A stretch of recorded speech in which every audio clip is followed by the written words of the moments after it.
Olá pessoal, bem-vindos. Estamos iniciando o nosso curso de formação básica número 1, que versa sobre a Santíssima Trindade, e assim a gente inicia essa nossa primeira aula. Esse primeiro tema de hoje aborda a revelação divina, logo após vão sendo trabalhados cada pessoa da Santíssima Trindade, a pessoa do Pai, do Filho, do Espírito, seguidamente de seus dons.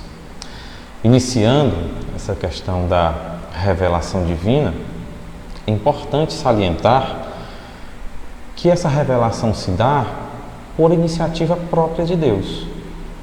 Primeiramente, Deus cria um homem por uma iniciativa própria e benevolente, onde numa explosão de amor ele decide criar a raça humana, fazer assim o mundo, a criação como um todo, tudo aquilo que existe, tudo aquilo que possui sopro de vida, para mostrar justamente e adotar-nos como seus filhos adotivos, mostrar a dimensão que vem a ser este amor.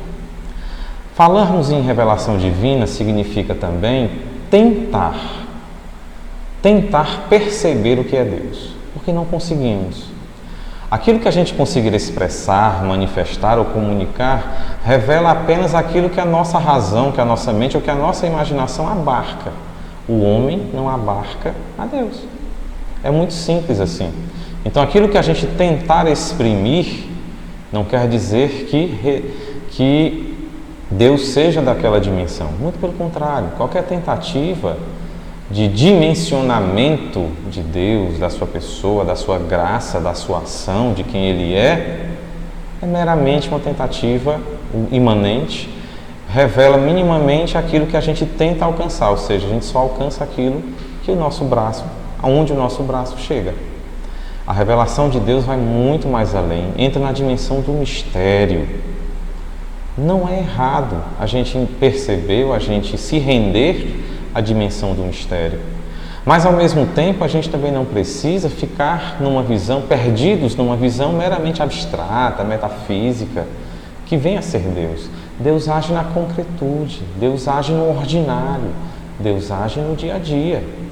Deus está no mundo, Deus está presente em todas as coisas, mas Deus não é todas as coisas. Todas as coisas são ou expressam sinais de Deus.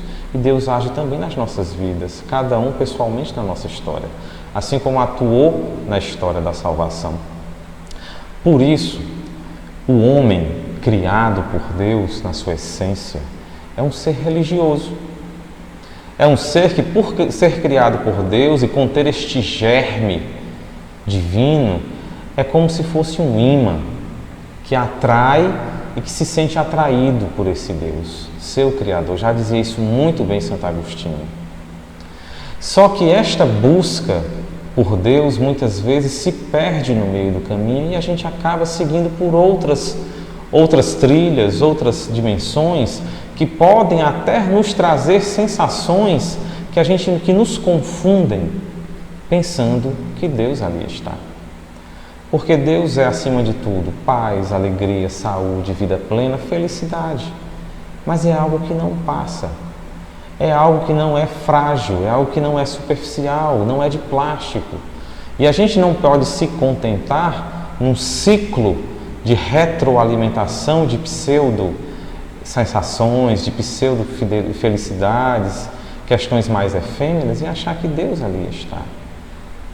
A nossa alma anseia por Deus porque é algo ontológico, é algo que é da nossa essência, que é algo que está dentro de nós. Por isso, se somos criaturas dele, é natural que queiramos estar com ele.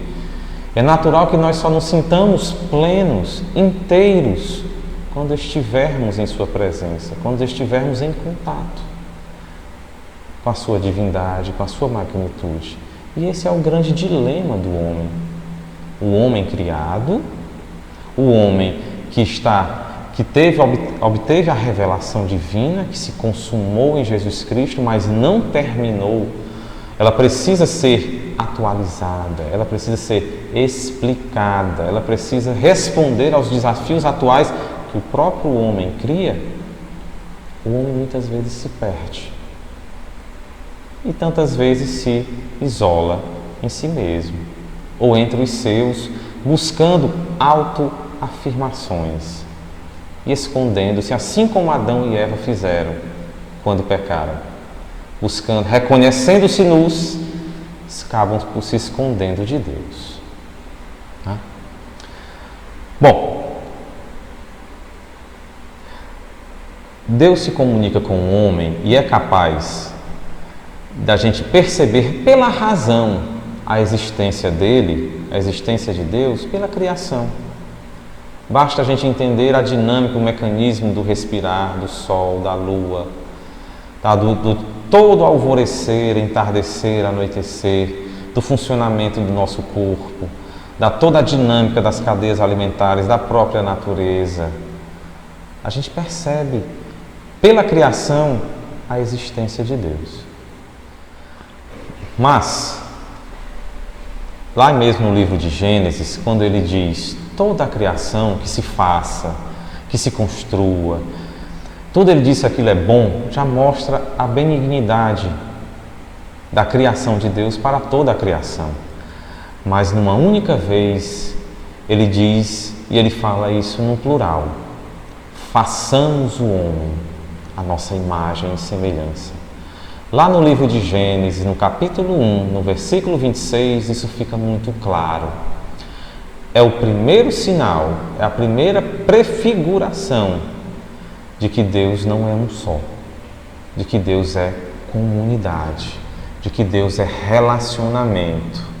E por o simples fato de ser relacionamento, de termos sido criados à sua imagem e semelhança, não podemos viver sozinhos. E o que é que nos faz assim tão distintos? O que é que nos faz tão diferentes? O que é que nos faz obra-prima da criação?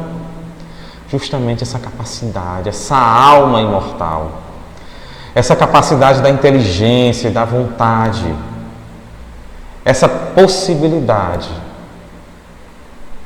de, como imagem e semelhança de Deus, agirmos como Ele, sermos co-criadores, co-geradores de vida. Isso nos faz a diferença total. Queria lembrá-los também, meus irmãos, que apesar de ser sido a nossa alma que nos distingue de toda a criação, de todos os animais e vegetais, nós somos um ser completo e integrado, nós somos corpo e alma. Nós não seguimos um pensamento platonista que dizia que a alma é boa e o corpo é um mero receptáculo. Não. Em outros temas que nós poderíamos abordar posteriormente na escatologia, a nossa alma vai ter um corpo na vida eterna. Por isso que também devemos cuidar dele, com todo respeito, dignidade, castidade e também cuidado com a saúde. Gente, o que é que isso nos faz? O que é que isso nos traz como obra-prima da criação? É importante perceber também que tirássemos algumas confusões que a gente faz. Recentemente eu participei de uma discussão teológica até, perguntando pelos animais, perguntando pelas plantas, os vegetais, já que eles eram vivos, se eles tinham alma e se assim eles iriam para o céu, né? É importante a gente perceber que a igreja ela não é um Google doutrinal. Ela não é aquilo que tem resposta para todos os detalhes da natureza. Ela não está naquela linha do pode ou não pode, né? Ela traça dimensões gerais dentro da revelação que o próprio Cristo nos trouxe, como consumação, como sinal, como sacramento da revelação divina. É claro que a gente não pode confundir discussões teológicas com o magistério da igreja. As discussões teológicas são que os teólogos estudam, eles promovem, eles formulam, mas não são necessariamente matéria de fé. Então, nesse grupo nessa discussão que a gente teve, ficou consolidado o seguinte, ficou consensado o seguinte, que os vegetais possuem uma alma vegetativa, que ao serem, por exemplo, cortadas para se tornarem alimento, se acabam por ali mesmo. Os animais teriam uma alma sensitiva, que eles têm instinto, eles têm algum tipo de sentimento, então que eles criam uma afeição, o cachorro é o animal amigo do homem, pela sua fidelidade, confiança e tudo mais, mas que também, ao morrerem, também acabariam por ali. Eles não teriam essa dimensão de eternidade, não tem essa imortalidade que só cabe ao homem. por ser justamente imagem e semelhança de Deus. Uma dimensão que eu queria colocar para vocês é em relação ao trabalho. Nós estamos gravando aqui esse vídeo nesse mês de maio, nós estamos no período pascal e passamos recentemente pelo Dia do Trabalho, dia de São José Operário. E muitas vezes se enxerga o trabalho como uma consequência do pecado original. Não é. Essa é uma visão errônea, é uma visão confusa, é uma visão todo tipo de coisa, menos cristã, menos católica. Tá? Por quê? Porque Deus trabalhou durante a criação.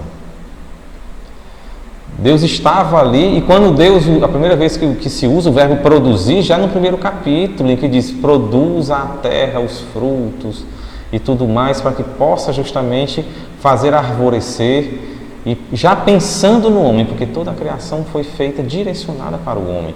Deus trabalhou. Jesus disse isso muito bem lá no Evangelho de São João. Meu Pai trabalhou e eu continuo a trabalhar. O trabalho dignifica o homem, o trabalho é uma vocação, é algo também da sua essência. Então, quando muitos acham que a gente só trabalha por causa do pecado, carece de maior fundamento. Quando alguém acha que a gente vai descansar na eternidade, não sei. E se a gente for pensar dessa forma, talvez não. Nós iremos, com a graça de Deus, cantar os louvores perenes a Deus, mas eu não sei, quem sabe a gente não possa também, já que o trabalho é algo que é parte da identidade do homem. Então a gente não pode achar que o céu é um mero descanso, ou a gente não pode achar que Deus nos criou para sermos irresponsáveis ou vagabundos, ou algo nesse sentido. Deus trabalha, Deus nos dá o exemplo, Deus descansa. Como assim foi no sétimo dia, que o descanso é merecido, é renovador, é rejuvenescedor. Mas o trabalho faz parte da identidade humana e, por que não também dizer, da identidade divina. O homem é um ser religioso por natureza, porque justamente possui, né, esse germe, possui essa semente, o semeador saiu a semear e colocou em cada homem a semente dele mesmo. Deus assim o colocou. E o homem não sabe, muitas vezes, como expressar esta busca, seja pela sua oração, pela sua devoção, pelas suas manifestações externas, seja também pelo trabalho do dia a dia, ao trabalhar honestamente, ao buscar o sustento seu, próprio e da família, seja também ao ajudar ao próximo, seja pela solidariedade. O homem sabe que precisa de Deus, mas muitas vezes se perde nesse meio do caminho. Mais uma vez, o que às vezes o homem, ao estar tão ocupado com seus afazeres, com as suas obrigações, com as suas preocupações, acaba como uma criança se perdendo do pai. Imagine uma situação de uma criança se perdendo do pai num shopping center lotado, numa praia lotada. Para onde você vai? Onde tem tantas pessoas chamando a sua atenção, tanto barulho, distraindo. E aí, como é que eu vou enxergar aquele que vai cuidar de mim, aquele que vai me levar para minha casa, aquele que vai me trazer segurança? É um pouco disso. Nessa dúvida, nessa correria, tá? Nessa entropia, nessa confusão, às vezes a gente acaba escolhendo caminhos errôneos. E por incrível que pareça, Deus nos dá essa liberdade. E nessa confusão, nesses caminhos errôneos, nós podemos ou estar lá por engano, ou estar lá por prisão, quando eu digo no sentido de eu estar preso aos meus afetos, eu não conseguir mais me libertar, porque eu já estou tão envolvido, me parece ser tão gostosa aquela situação, que eu não consigo mais, por mais que eu entenda que eu não estou no caminho certo, ou por consciência, por decisão própria, mesmo sabendo das consequências. Então, o homem sabe que precisa de Deus, mas às vezes se engana no caminho que gostaria de retornar. Na parte da revelação divina, Deus vai se apresentando de forma pedagógica. Ele vai se apresentando a cada pessoa, a cada momento na história da salvação. Primeiramente o Pai, o Criador, o Deus para nós, o que cria os céus e a terra, o Todo-Poderoso, aquele que faz sucessivas alianças com seu povo, aquele que cria Adão e Eva, aquele que é traído pela espécie humana, pelo gênero humano, mas é aquele que permite a expulsão do paraíso, mas é aquele que, por exemplo, não deixa que ninguém faça mal a Caim, mesmo ele tendo matado Abel. Porque o ato de salvação e misericórdia ele é universal e Deus não se contradiz. Ele não é levado por impulsos. Ele se mantém fiel às suas promessas. E assim ele vai se apresentando, por exemplo, a Noé, durante o dilúvio, onde ele salva ali a sua família, todas as espécies de animais, e é como se fosse uma nova criação, porque a partir de Noé você percebe ali toda uma nova descendência, várias nações, línguas, povos e culturas. Depois disso, ele chama Abrão, que mais tarde se transformará em Abraão. Abrão, que significava pai elevado, depois passa para Abraão, que é pai de multidão, pai de nações. Depois de tudo isso, ele passa ainda ou seja, se em Noé ele faz uma nova criação, lavada pelas águas do dilúvio, como uma prefiguração do batismo, Abraão, ele se apresenta como Deus Salvador, como aquele que se relaciona, como aquele que interage com seu povo. Depois disso vem Moisés, a aliança no Sinai, os 10 mandamentos, a aliança com sangue, a aliança dos patriarcas, um povo eleito, o povo hebreu, aonde cada um também, nós temos um caso em que Jacó passa a se chamar Israel. É mais uma vez Deus que muda o nome de um eleito, de um escolhido para liderar o seu povo. E durante toda a história da salvação, Deus vai se revelando, dessa vez por meio dos profetas, que vão por meio dos juízes, tá? Por meio de tantas teofanias que nada mais são do que manifestações de Deus na natureza, seja pela abertura do Mar Vermelho, seja pela sarça ardente, seja pelo surgimento de anjos conversando, seja por carruagens, tá? Seja por quaisquer situações.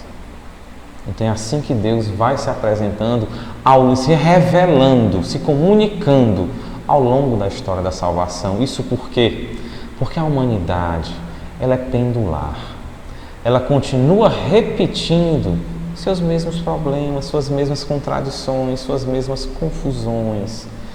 Era uma relação de amor e contradição, mas Deus sempre é fiel. Deus sempre escolhe e acolhe, não é à toa que a melhor forma de expressar a relação de Deus com o homem é a relação matrimonial, onde Deus é o esposo, que mesmo sendo traído pela mulher que se torna até mesmo prostituta, traindo com outros deuses, com outras divindades, Ele a limpa, Ele a acolhe, Ele a recolhe e novamente a desposa. É nesta revelação que Deus ainda hoje faz conosco. É nesta revelação que o Senhor também te convida a refletir. Onde é que Ele age na história da salvação? Onde é que Ele age na nossa história pessoal? Gente, poderíamos pensar, e aí eu vou relembrar a vocês a passagem de Mateus, do capítulo 25, dos versículos 31 ao 46, que trata justamente sobre o juízo final, onde o evangelista São Mateus, ele aborda bem essa questão. No juízo final, Jesus, mais uma vez, ele reaparece na parousia, convida o mundo a enfrentar sua própria verdade e diz: vinde a mim, benditos de meu Pai, ou então diz: saiam daqui, malditos de meu Pai.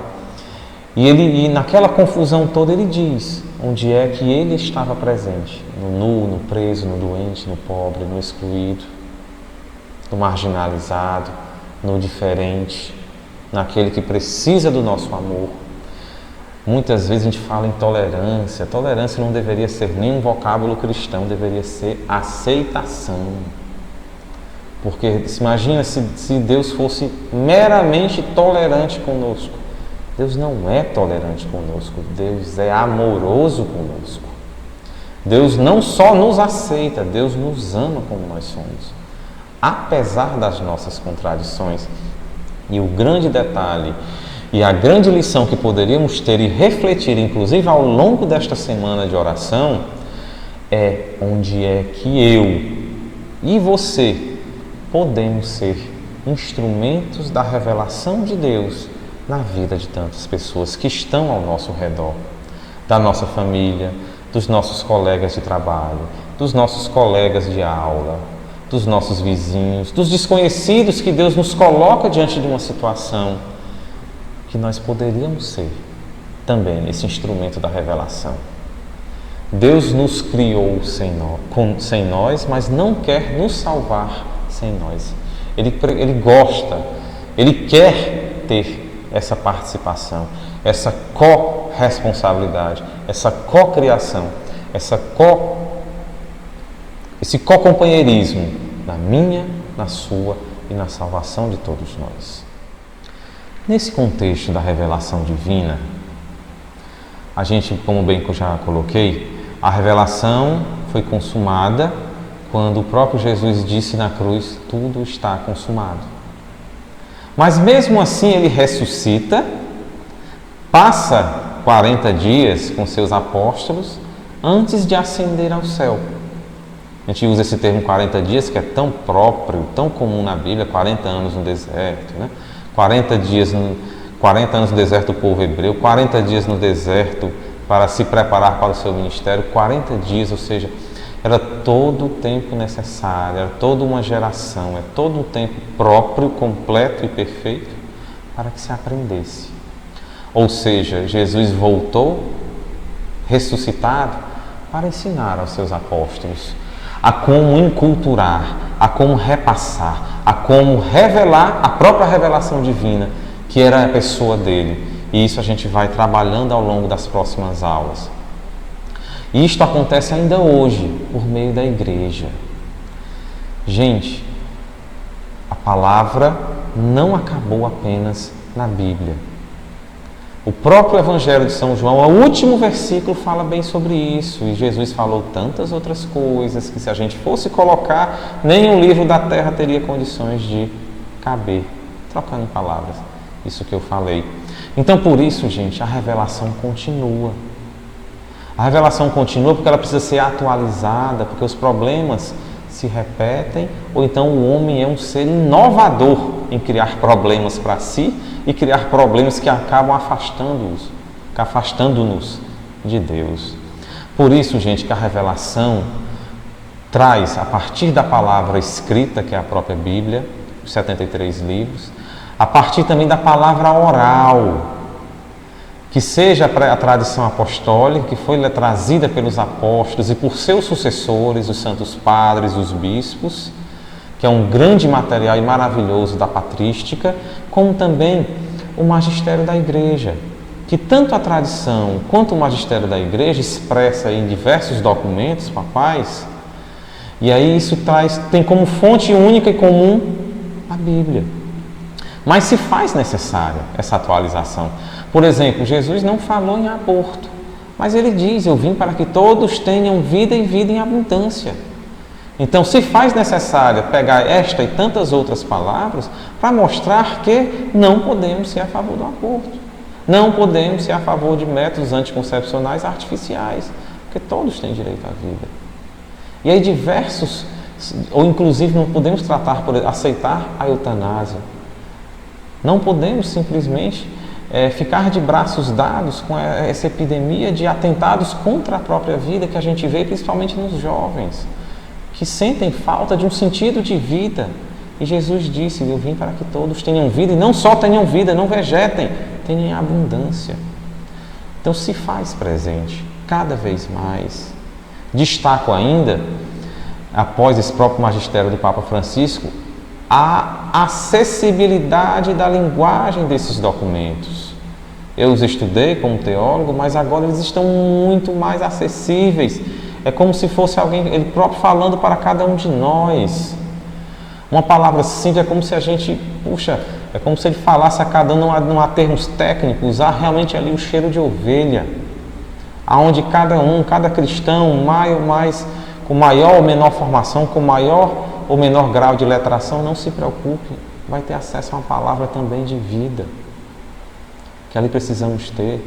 Eu cito esse exemplo, gente, porque todas as grandes religiões monoteístas, filhas de Abraão, como o cristianismo, o judaísmo, o islamismo, também possuem seus livros sagrados trazidos de suas tradições orais. O judaísmo tem a Torá, que são para nós o Pentateuco, como palavra de Deus escrita, mas também tem o Talmud, como tradição oral. E ainda traz um pouquinho a Mishnah, que são as coletâneas de sentenças do Sinédrio. O islamismo não tem só o Alcorão, que foram as revelações ao profeta Maomé, mas também tem a Sina, que traz também diversos outros ensinamentos orais. Nós não podemos abrir mão ou achar que são desnecessários ou desnecessárias as diversas revelações que Deus ainda traz para nós, cristãos e católicos, justamente por meio do magistério da Igreja, por meio dos santos padres. Esses desafios são atuais. A gente também não pode confundir, mais uma vez, tradição apostólica com tradições locais. A forma de celebrar um rito, se celebra, por exemplo, o sacramento da Crisma, faz parte da tradição apostólica, mas o momento em que vai se celebrar, se no rito ocidental é na maturidade, ou se no rito oriental é quando nasce, logo após o batismo, são tradições culturais. É o elemento, é o sacramento que é tradição apostólica. A forma de administrá-lo vai na linha da tradição local. É isso que a gente não pode abrir mão. Um outro de abrir mão de conhecer e de simplesmente não deixarmos isso para lá. A gente não pode se contentar com um pouco de Deus, a gente pode tê-lo como um todo, pleno, inteiro. Um outro detalhe, um outro mito que se tem em relação aos dogmas da igreja. A igreja não cria, a igreja não impõe, a igreja formula dogmas que são a revelação divina por excelência. Se a gente pensar lá em Marcos 10, quando o céu se abre e ele diz justamente, eis o meu filho amado, aquele que traz todo o meu agrado, a versão do dogma é justamente aquilo que agrada a Deus, ou seja, aquilo que ele mesmo revela. A igreja ela é apenas administradora de um depósito da fé, que foi revelado pelo próprio Jesus. Ela não é dona, ela não tem, nenhum papa pode chegar numa canetada e mudar aquilo. Quando se fala em infalibilidade papal, por exemplo, ele só pode definir um dogma nessas condições se tiver um amplo estudo e consenso com todo o cardinalato da igreja. Isso demora anos, décadas, séculos. O tempo da igreja é o tempo de Deus, não é o nosso. Várias passagens mencionam isso. Para Deus, fazendo aqui uma hipérbole, para Deus 1000 anos são como 5 minutos. A gente muitas vezes fala que a igreja demora. É porque para se manifestar de um algo, a gente tem que saber, a gente colhe os frutos, a gente sabe se uma árvore é boa, não é pelos frutos, não é pela semente. Inclusive, coloco-lhes isso, inclusive, como questão de discernimento pessoal, vocacional, profissional. A gente só vai saber realmente se é vontade de Deus, se foi uma revelação divina, é pelos frutos. Você vai tomar aquela ação, você vai dar um passo adiante naquele processo de discernimento na fé. Tenhamos a humildade de entender que muitas vezes nós nos enganamos, que nós confundimos a voz de Deus, a sua revelação da nossa vida pessoal, não do magistério da igreja, mas a gente confunde com a nossa vontade, com o nosso desejo, com a nossa ansiedade, com o desejo de agradar aos demais, aos pais, de impressionar a seja lá quem for. Mas a gente só vai poder realmente afirmar se foi vontade de Deus a partir dos frutos. E é assim que a igreja sempre se posiciona, é assim que ela sempre nos traz. Nesta semana, meus irmãos, reflitamos especialmente na pessoa do Pai, o Pai Criador, o Pai que nos trouxe toda a harmonia, o Pai que é tão muitas vezes esquecido nas nossas relações, o Pai que muitas vezes sofre as consequências de um relacionamento mal vivido nosso com os nossos pais, por questões culturais, questões de violência, por questões de trabalho, por questões de falta de afinidade. Lembrem-se, o teu relacionamento com a figura de Deus Pai normalmente é um reflexo teu com a figura do teu Pai. Não é à toa que se vê todo um carinho especial, principalmente nesse mês de maio, com a figura materna de Maria. A mãe nunca briga, a mãe aconchega, a mãe sempre ama, sempre abraça, sempre protege. Nada melhor do que a figura de Maria para melhor nos centralizar nesta devoção. Mas é importante também resgatarmos esta figura amorosa, esta figura criadora, esta figura que tudo fez para nós. É um Deus todo-poderoso, mas também amoroso, cheio de amor, fiel, que nos fez promessas de vida eterna. É o Deus para nós. Deus que não precisava, mas nos criou, me criou e te criou. Aproveite esta semana de oração. Reflita um pouco esta relação. Onde um está, os outros também estarão. Não se preocupe. Deus é comunidade. O primeiro relacionamento que nós já podemos ter é com o próprio Deus. Porque se Ele é comunidade e nós somos imagem e semelhança dEle, é perfeitamente natural que a gente queira estar em comunidade. E mesmo no escondido do teu quarto, onde Deus mais te ouve, também lá estarás em comunidade. Porque estarás você e a Santíssima Trindade. Que Deus te abençoe. Shalom.